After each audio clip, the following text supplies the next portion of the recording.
To understand how Evo-Illusion works, you need to first understand how illusions work. There couldn't be a better example of an illusion than the linking rings, so here it is.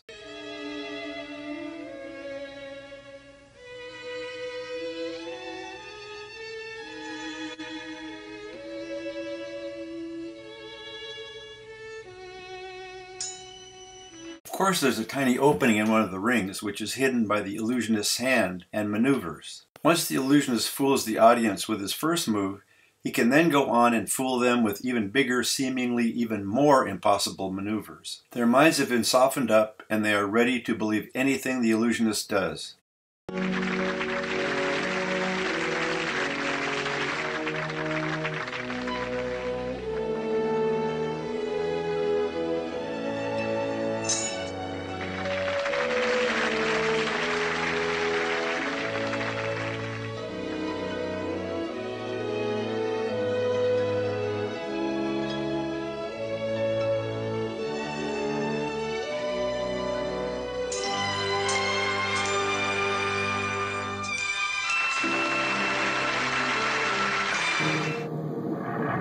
This is what our world looked like 4 billion years ago, before there were any eyes to see, until a few 100 million years passed, and then one day there was a microscopic copying error in the DNA of a bacterium. This random mutation gave that microbe a protein molecule that absorbed sunlight. Want to know what the world looked like to a light-sensitive bacterium?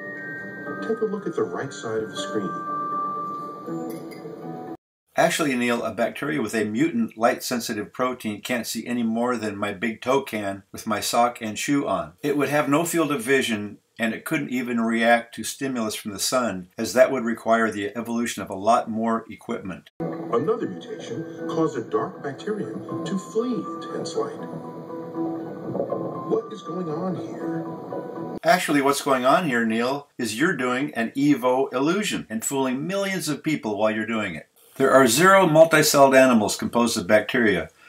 So watch how Neil jumps to blind flatworms, and how these flatworms magically evolve 2 eyeballs. Later, things became a little clearer. The dimple deepened and evolved into a socket with a small opening. Over thousands of generations, natural selection was slowly sculpting the eye. I wonder where the eyeballs came from that filled those sockets. Any thoughts on that, Neil? Now that the audience is softened up, Neil can fool them into thinking that that bacteria with a light-sensitive protein evolved into a flatworm with 2 light-sensitive proteins. And those proteins then evolved into 2 identical eyeballs. And that 2 eyeballs are all that is necessary for vision, which is just another part of the Evo-Illusion. Actually, there's a lot more equipment required for vision than 2 eyeballs. What about the optic nerve, the visual cortex in the brain, the biochemical code that carries the signal from the retina to the visual cortex, and the perception required to decipher that code? And not one single bacteria on Earth can see or has a field of vision. Want to know what the world looked like to a light-sensitive bacterium?